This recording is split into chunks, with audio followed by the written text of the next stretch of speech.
வணக்கம். இது பேச்சுரிமை அதிகாரம்.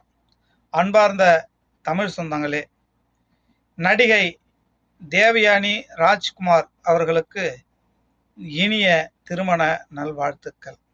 அம்மையார் அவர்கள் என்றும் இன்று போல் வாழ்க, 100 ஆண்டு நீடூழி. அம்மையார் அவர்கள் வடக்கிலே பிறந்தாலும் தமிழகத்தை சேர்ந்த ஒரு இயக்குனர் ராஜ்குமார் அவர்களை மணந்து திருமணம் செய்து கொண்டார். திருமணம் செய்து கொண்ட பிறகு அவர்களுக்கு 2 பெண் பிள்ளைகள் உள்ளன.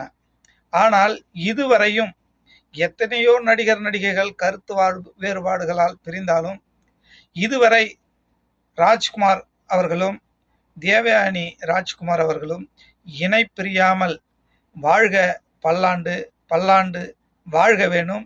இன்று